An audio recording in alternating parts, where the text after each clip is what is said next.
visual drone yang kita terima dari pilot drone Kompas TV. Tampaknya ini rombongan dari Prabowo Subianto dan juga Gibran Rakabuming Raka ini sudah tiba di gedung KPU ya 10 menit jelang penetapan pemenang Pilpres 2024. Ini dia rombongan dari Prabowo Gibran sudah tiba di gedung KPU Republik Indonesia. Mobilnya pun putih. Ya, mobilnya pun putih. Gitu.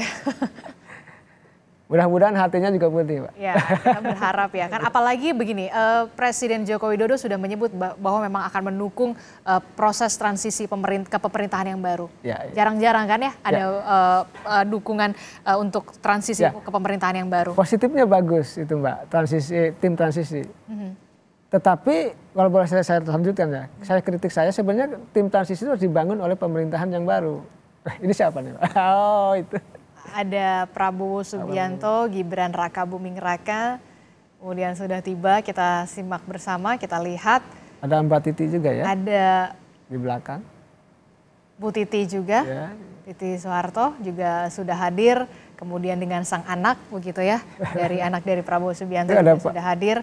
Kita tampaknya akan ada pernyataan dari Prabowo Subianto dan juga Gibran Rakabuming Raka. Kita coba simak bagaimana pernyataannya berikut ini.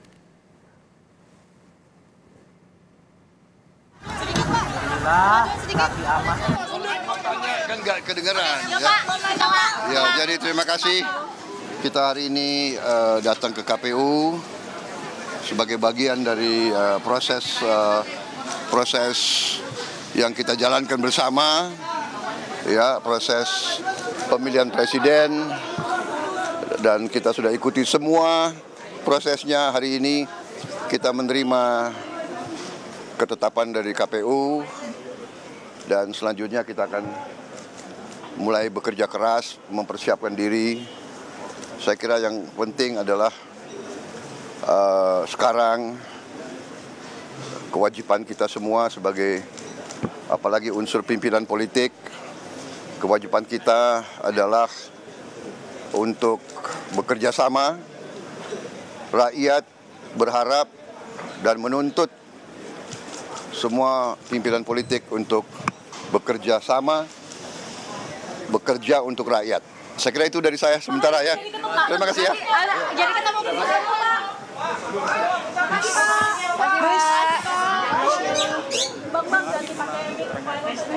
Ya, baru saja kita simak bersama pernyataan dari Prabowo Subianto didampingi oleh wakilnya yakni Gibran Rakabuming Raka. Yang saya underline adalah di garis bawahi bekerja sama untuk rakyat. Itu dia. Apa yang Anda baca dari pernyataan Prabowo? Ya, kalau kita bicara bekerja sama artinya Prabowo Gibran harus kompak. Partai koalisi harus kompak. Nanti yang armada baru, misalkan koalisi yang baru, partai baru juga harus kompak. Nah, kekompakan ini menentukan untuk keberpihakan kepada rakyat.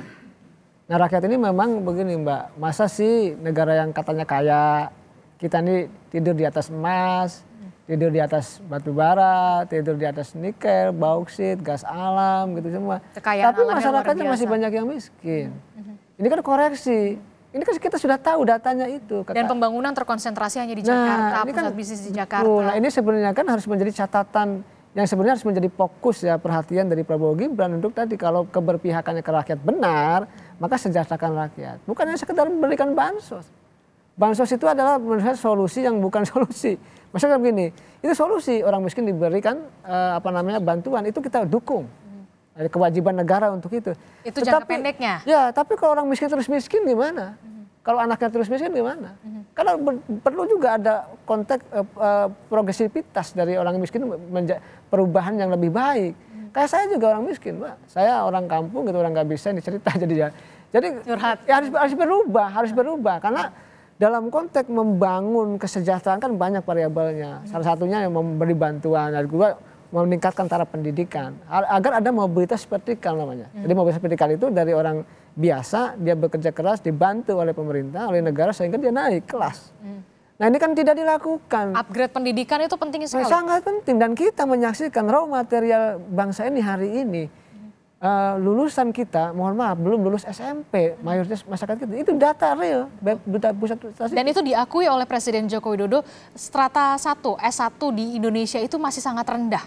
Ya, justru hari ini, nah ini sebenarnya momentum tadi, momentum bersatu tadi untuk rakyat. Nah oleh karena itu tadi, pendidikannya harus diperbaiki, ekonominya harus dimajukan, kan itu. Hukumnya tadi harus ditata. Banyak lagi persoalan bangsa lah yang harus diselesaikan oleh Prabowo Gibran, terutama tadi berangkat dari janji-janji kampanye itu yang menurut saya ya sudah komprehensif, yang perlu direalisasikan. Perlu tahapan, bulan keberapa, tahun berapa, anggarannya ada tidak. Ini kan harus harus jelas tahapannya itu. Karena kalau harus ada target harus ada, iya, yang jelas. Kalau tidak ya sulit, karena 5 tahun itu bukan waktu yang lama juga, cepat. Karena begitu 3 tahun, 2 tahun udah kampanye, ibaratnya udah siap-siap lagi. Artinya sebenarnya konteks pembangunan itu 3 tahun, 3 tahun setengah. Nah oleh karena itu harus memaksimalkan tadi keberpihakan kepada rakyat itu. Kita lihat nanti apakah nanti produk undang-undang yang dibuat oleh DPR dan pemerintah nanti apakah berpihak kepada rakyat, kita tunggu. Nah kita tunggu, ini komitmen Pak Prabowo yang menurut saya bagus, yang positif, titik awal keberangkatan penetapan KPU untuk Indonesia yang lebih baik.